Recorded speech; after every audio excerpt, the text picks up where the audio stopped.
자, 어느 부부 이야기입니다. 이 가정은 집안의 경제권을 아내가 맡아서 했어요. 집안 어르신이나 자녀들이 모두 아내분이 맡아서 하면 좋겠다고 했었거든요. 왜냐하면 아내분의 직업이 변호사였고 지금은 그만뒀지만 어쨌든 똑똑하니까 그렇게 하는 게 좋겠다고 해서 그 아내분에게 경제권을 맡겨놓은 겁니다. 근데 놀라운 사실은 이 아내분이 전과 4범인 거예요. 그런데도 불구하고 집안 어르신들이나 자녀들이 모두 아내분이 맡아서 하면 좋겠다고 하는 거예요. 변호사니까. 그런데 아니나 다를까 그 아내가 돈 관리를 제대로 하지 않았습니다. 일단 남편 용돈을 안 줘요. 왜 안 주냐니까 돈이 없어서 안 준대요. 근데 왜 안 주는지 속사정을 봤더니 본인이 사고 싶은 사치품을 사기 위해서 남편 용돈을 안 주는 겁니다. 그러면서 자기 친구들 밥값 내주는 데는 돈을 다 써요. 하지만 남편이 남편 친구들한테는 절대 돈을 못 쓰게 돈줄을 꽉 쥐고 있었습니다. 그리고 남편분이 그 사업을 해야 하는데 그 사업 비용에까지 그렇게 손을 댔습니다. 사업을 하려면 일단 투자를 해야 되고 돈을 써야 거기서 이제 뭔가를 생산해서 수익을 창출하잖아요. 그런데 남편이 이 사업에 투자도 못하게 막았습니다. 남편이 아예 생활을 못하게 만들어놨어요. 그래서 가정 경제가 마비가 됐습니다. 돈이 돌아야 돈을 쓰고 또 벌고 하는데 그 활동 자체를 아예 못하게 해놓으니까 남편이 돈을 벌래야 벌 수가 없는 거예요. 근데 또 충격적인 건 동시에 또 딴 남자랑 바람을 피고 있었습니다. 남편분이 파산 신청을 한 상태였기 때문에 개인 회생 절차를 진행 중이었는데 그 개인 회생이 미납되었어요. 근데 알고 봤더니 아내 본인이 하는 사업을 진행하느라 개인 회생이 미납된 거였어요.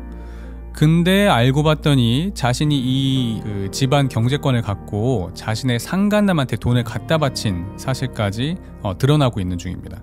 자기가 하던 사업도 알고 보니까 그 자신의 상간남의 사업을 도와주기 위해서 집안의 돈을 거기다 투자하다 보니까 남편의 개인 회생이 미납된 거였어요. 아까 그 상간남 사업을 도와주기 위해 그 가게 재정을 빼돌린 것이 지금 소송 중이긴 한데 이 사업과 관련된 다른 사람은 이미 형이 확정된 상황이에요. 그런데 이 배우가 이 아내인지 아닌지에 대한 이 재판이 진행되고 있는 상황이거든요. 그리고 아내는 본인의 모든 인맥과 그 재정을 총동원해서 이 재판이 진행되지 않도록 최대한 지연을 시키고 있는 상황입니다. 근데 사실 이것 외에도 이 아내분은 몇 가지 크고 작은 재판들이 더 걸려있는 상황입니다. 이런 상황에서 남편분이 도저히 안 되겠다고 생각하고 이혼 소송을 겁니다. 그런데 이혼 소송을 하려면 돈이 필요하잖아요. 근데 돈은 아내가 다 쥐고 있죠. 그래서 소송도 못하게 막아놓은 거예요. 그러니까 자기가 가지고 있는 이 경제권과 자기의 인맥과 이 모든 것을 10분 활용해서 온갖 불법적인 것들을 다 진행하고 있는 거예요.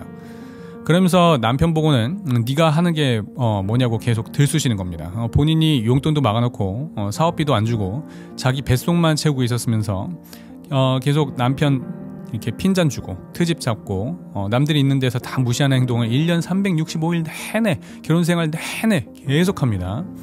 그런데 그 와중에도 남편이 사업 수완이 좋아서 이렇게 없는 와중에도 투자자를 잘 만나서 투자 계약을 따낸 겁니다.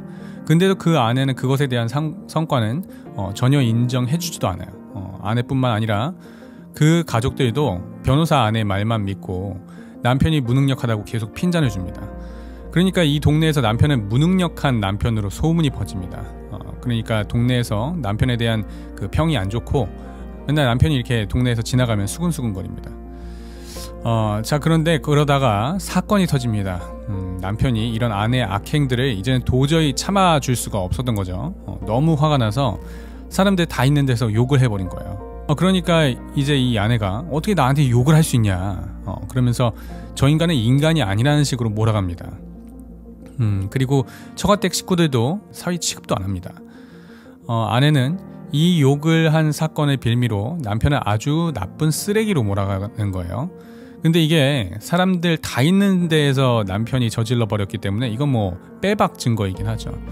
그래서 이혼 소송 중에서 이 모든 책임은 이 나쁜 남편 탓이라고 유책 사유가 남편에게 있다고 주장하는 거예요. 그러면서 이혼을 하게 되면 본인이 위자료를 받아야 한다. 언어폭력을 행사한 남편이 자신에게 위자료를 지급해야 한다고 주장하고 있는 상황입니다. 자, 남편의 행동은 사람들이 다 보는 가운데서 했기 때문에 카바를 칠래야 칠 수 있는 상황이 아니에요. 그렇죠? 반면에 아내의 행동은 사실상 겉으로 드러난 건 아직 아무것도 없잖아요. 그리고 자기가 갖고 있는 권력, 지위, 관계 모든 것들을 총동원해서 남편을 빌런으로 만들면서 자신은 피해자 행세를 하는 거예요.